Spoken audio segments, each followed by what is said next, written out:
Hello students, आज हम इतिहास विषय में आधुनिक भारत का सामाजिक एवं आर्थिक इतिहास के बारे में पढ़ रहे हैं।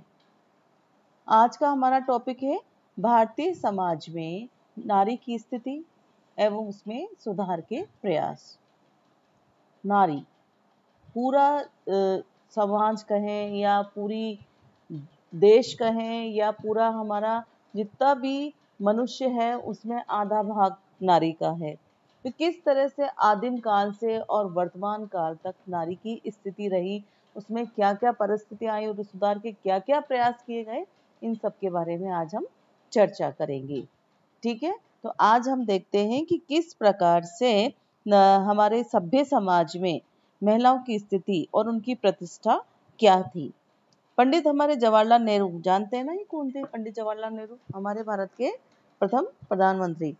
पंडित जवाहरलाल नेहरू क्या कह रहे हैं कि मुझे पूर्ण विश्वास है कि आज भारत की प्रगति उसकी महिलाओं की उन्नति से ही मापी जा सकती है। अब हम वैदिक काल में महिलाओं की क्या स्थिति है इसके बारे में आपसे चर्चा करेंगे कि क्या रही महिलाओं की स्थिति, किस तरह से उनकी स्थिति रही, सम्मानजनक थी या अपमानजनक थी, ये सब हम देखते हैं। ठीक है, तो वैदिक काल में नारी की स्थिति सम्मानजनक थी। अथर्ववेद में माता का अति उत्तम आचरण का विधान है। अब ऋग्वेद में विराट यज्ञों के अवसर पर होने वाले धार्मिक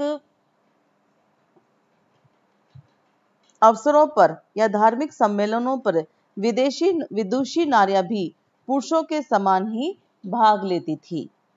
वे शास्त्रार्थ में पुरुषों से किसी भी प्रकार से कम नहीं थी।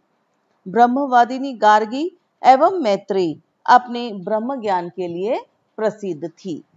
इससे स्पष्ट होता है कि ऋग्वेद कालीन नारी की स्थिति अत्यंत गौरवपूर्ण थी। इस काल में कन्या का जन्म दुख का कारण नहीं माना जाता था, किंतु आगे चलकर उत्तर वैदिक काल में कन्या के जन्म को एक आपत्ति का और चिंता का विषय माना गया। मतलब यह वैदिक काल में तो बिल्कुल नारी की स्थिति सम्मानजनक थी। इसके बाद उत्तर वैदिक काल जब आया तब इसमें नारी की स्थिति में गिरावट आती गई और सामाजिक व्यवस्था के हमारे जो नियामक थे जैसे कि मनु, आप, स्तंभ, कौटिल्य आदि ने भी सामाजिक नियमों की एक ऐसी श्रृंखला तैयार की जो 18वीं सदी तक हिंदू समाज ने उसे उसमें जकड़ा रहा और समय और स्थितियों के अनुसार परिवर्तन की गति भी अवरुद्ध हो गई। अब मध्यकाल में देखेंगे क्या रही उनकी स्थिति, नारी की स्थिति। धीरे धीरे बराबर नारी की स्थिति में गिरावट आती जा रही थी। स्त्रियों की स्वतंत्रता पर अंकुश लग गया था और उनसे आशा की जाती थी कि वे केवल शारीरिक रूप से ही नहीं अपितु मानसिक रूप से भी पवित्र रहे ताकि उनसे होने वाली संतान श्रेष्ठ हो। अब इसके बाद हमारा मध्यकाल के बाद ब्रिटिश काल आया। अब इसमें हम देखें कि महिलाओं की स्थिति क्या थी। अभी तक महिलाओं की स्थिति खराब हो गई थी अंग्रेजी राज्य आरंभ होने से पूर्व ही, और दिन प्रतिदिन उसकी स्थिति खराब होती जा रही थी। पुरुषों के मुकाबले में उसको नीचा माना जाना लगा था। समाज में जो है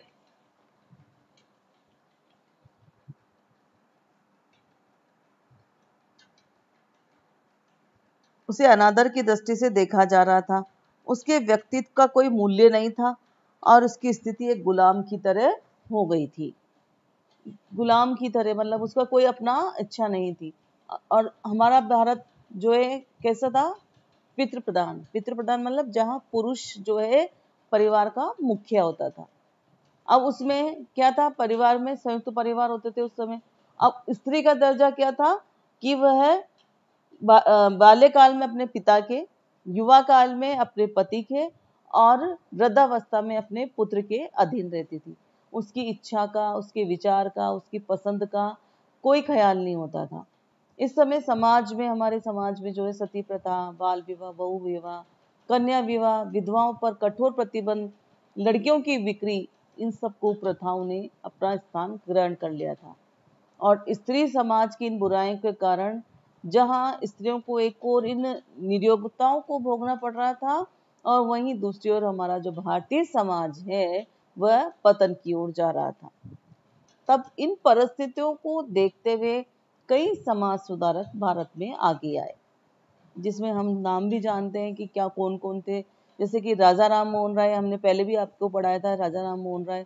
तब उन्होंने क्या करा, स्त्री प्रथा के उन्मूलन के विरुद्ध आवाज उठाई, बाल विवाह और पर्दा प्रथा के विरुद्ध भी उन्होंने आवाज उठाई, और इस कार्य को आगे उन्होंने दयानंद और विवेकानंद ने आगे बढ़ाया। ईश्वरचंद विद्यासागर ने अपनी विधवाओं के पुनर्विवाह के लिए आंदोलन चलाया और स्त्रियों की शिक्षा के लिए वकालत भी की। अब हम कुछ पॉइंट्स से देखेंगे कि किस प्रकार से महिलाओं की स्थिति शोचनीय थी। क्या था कि महिलाओं की स्थिति शोचनीय थी। पहला हमारा पॉइंट हम लेंगे सती प्रथा। सती प्रथा जानते हैं आप क्या है सती प्रथा? अपने पति के साथ जो है पत्नी का जल जाना, ये घृणित कार्य हम जानते हैं। और ये सती प्रथा ऋग्वैदिक काल में नहीं थी। सबसे बड़ी चीज आप देखिए, ऋग्वैदिक काल में ये सती प्रथा नहीं थी। हम कहते हैं ना हमारे प्राचीन काल से ही चली आ रही है, लेकिन हमारे ऋग्वेद काल में नहीं थी। इसके स्थान पर नियोग की प्रथा थी।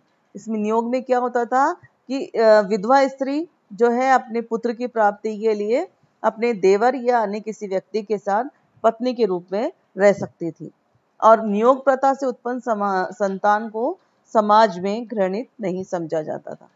इस तरह से ही उत्तर वैदिक काल के आरंभिक काल में तो सती प्रथा का कोई उल्लेख नहीं है, किंतु बाद में वहां पर भी उस समय भी सती प्रथा होने की संभावना हो गई थी। महाभारत हमारा एक ग्रंथ है, हम सब जानते हैं कि महाभारत रामायण जो है क्या है। तो महाभारत में भी पांडु की पत्नी के बारे में बताया गया है। माद्री, दो पत्नियां थी उनकी, कुंती और माद्री। तो उन्होंने भी उस समय सती हुई थी, वो भी अपने पति के साथ। तो इस तरह से एक्चुअली सती होने का कारण क्या था कि उस समय विधवाओं की स्थिति बहुत अधिक खराब हो रही थी। उनके जो उनको बिल्कुल सफेद वस्त्र तो दिए ही जाते थे, साथ ही उनका रहन सहन खान पान इतना गंदा कर दिया था कि उनको लगता था कि सती होना ही सबसे अच्छी, अपने आप को खत्म कर देना अच्छा है, ताकि कम से कम मरने के बाद तो परिवार वालों के निगाह में वो अच्छी बन सके, और लोगों के लिए उसको सम्मान भी प्राप्त हो, उसके परिवार को सम्मान प्राप्त हो। धीरे धीरे क्या हुआ कि इस सती प्रथा ने विकराल रूप धारण कर लिया, और अंग्रेजी राज्य जब स्थापित हुआ उस समय ये प्रथा एक अत्यंत दृढ़ रूप में हो चुकी थी। इसको समाप्त करने के लिए भी प्रयास किए गए। अंग्रेजों के आने से पूर्व भी अकबर जैसे मुस्लिम शासकों ने भी इस सती प्रथा को अमानवीय घोषित करके समाप्त करने का प्रयास किया।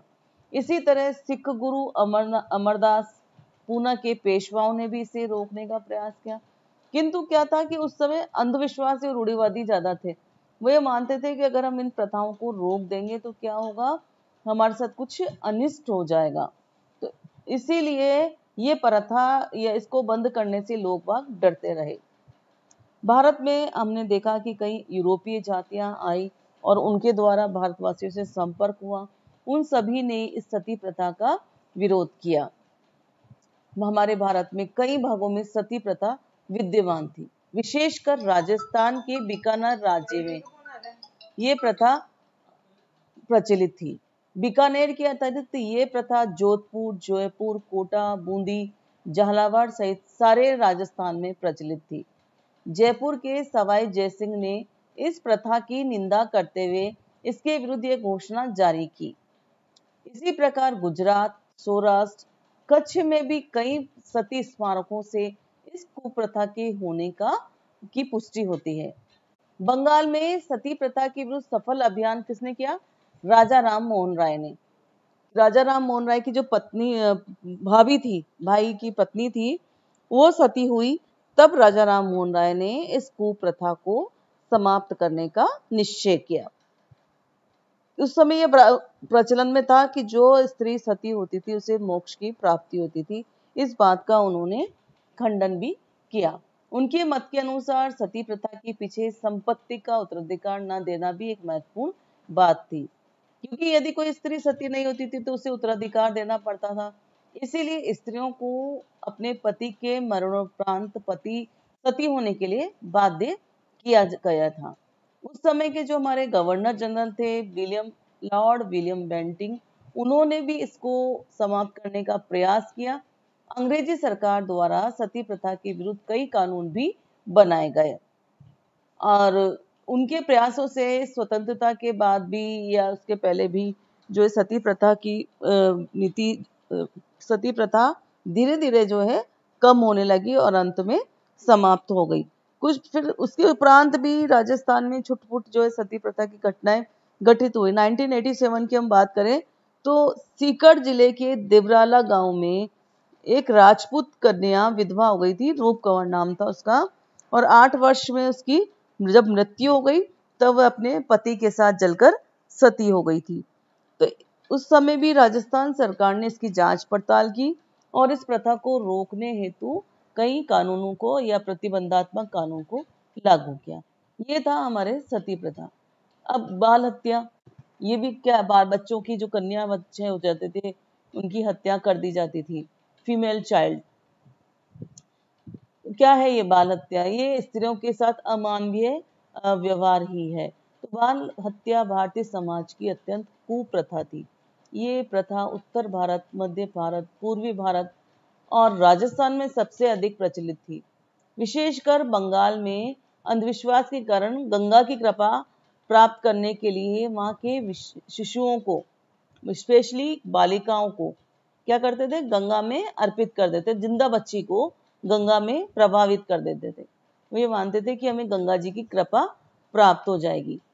इसी तरह से पंजाब के जालंधर में बेदी परिवार में एक सामाजिक गौरव का विषय था।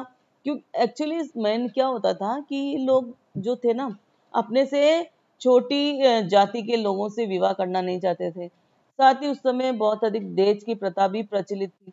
ये लोग चाहते थे कि इस तरह का कोई कारण ना बने जिससे हमारे सम्मान को या हमें नीचा देखना पड़े, इसीलिए वह अपनी कन्याओं का वध कर देते थे, बालिकाओं का वध कर देते थे। तो बाल वध के कारण क्या थे? कई बार तो अंधविश्वास भी था, जाति गौरव, गरीबी, अज्ञानता। विशेषकर क्या होता था कि राजपूत परिवारों में फिजूल खर्ची, दहेज की अत्यधिक मांगे, इन सब के कारण भी वह समाज में बाल वध की प्रथा प्रचलित थी। फिर भी कुछ भी हो, हम ये मानते हैं कि एक अमानवीय प्रथा थी जिस पर समाज ने अपनी मौन स्वीकृति दे रखी थी। अब इस प्रथा को समाप्त करने की दिशा में भी कई प्रयास हुए। सबसे पहला प्रयास राजपूताना में ही इसका किया गया।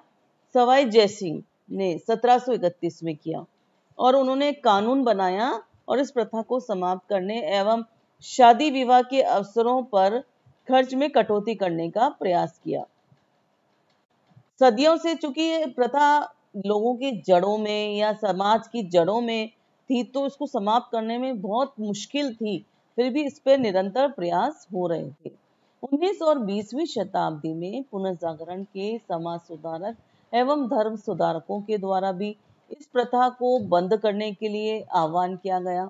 राजा राम मोहन राय, स्वामी दयानंद, विवेकानंद जी, गायकवाड़ आदि ने बाल वध के विरुद्ध आंदोलन चलाकर सामाजिक चेतना को जागृत करने का प्रयास किया।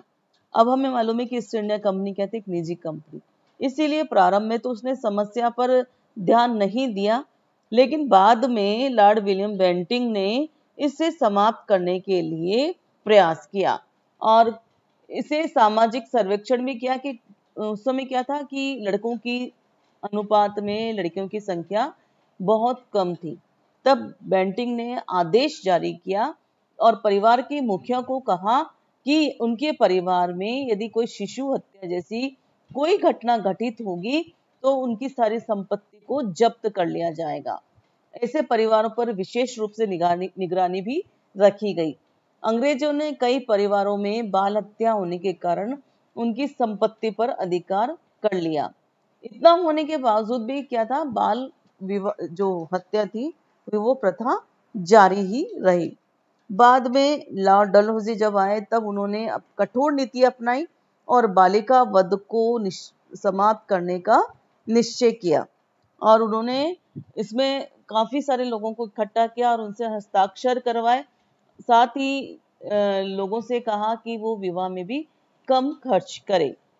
1853 में पंजाब में बालिका वध पर प्रतिबंध लगाकर उसकी कठोरता से पालना भी कराई गई।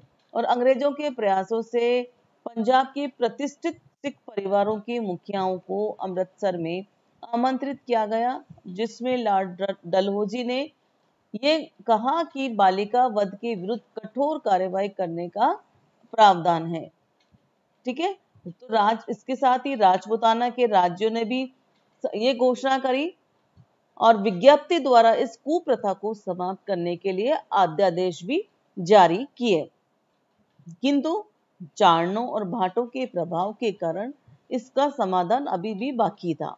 अतः अंग्रेजों ने राजपूताना में बाल वध की समस्या का समाधान करने के लिए चारण एवं भाटों की समस्या का भी समाधान करना उचित समझा। तब कर्नल वाल्तेर ने 1888 में राजपूत शासकों, सरदारों, चारणों एवं भाटों को अजमेर में आमंत्रित किया। अब आमंत्रित करने के बाद क्या हुआ, इन्हें समाज में सुधार लाने के लिए प्रयास किया और एक वाल्टल कृत राजपूताना हितकारी सभा का गठन किया। इस सभा ने बाल वध को कम करने के लिए कई महत्वपूर्ण कार्य भी किया। इस प्रकार बाल वध के प्रति अंग्रेजी हस्तक्षेप की नीति देशी राजाओं एवं सरदारों द्वारा इस दिशा में अंग्रेजों से सहयोग कर अपने अपने इलाकों में कानून की कठोरता पूर्वक पालन करवाने से बाल वध जैसी अमानवीय प्रथा का अंत हो गया। ये अभी हमने 2 पॉइंट पढ़े, सती प्रथा और कन्या वध। किस संदर्भ में पढ़े, नारी की स्थिति के संदर्भ में। इसके बाद हम जब नेक्स्ट वीडियो हम लेंगे तब उसमें बाल विवाह और दूसरी जो बातें हैं पर्दा प्रथा वगैरह उस पे चर्चा करेंगे कि किस, और विधवा विवाह पे भी चर्चा करेंगे। आज का वीडियो हमारे लिए इतना ही है। आगे आप निरंतर इस वीडियो को देखें ताकि आपको ये समझ में आता रहे। अगर आपको कुछ ऐसा लगता है तो आप YouTube पे देखकर मेरे इस वीडियो को सब्सक्राइब करें। व्हाट्सएप चैनल पर भी मेरा काफ़ी है, आप स्टूडेंट्स मुझसे जुड़े और कुछ बात हो तो उसको मुझसे शेयर करें। Thank you.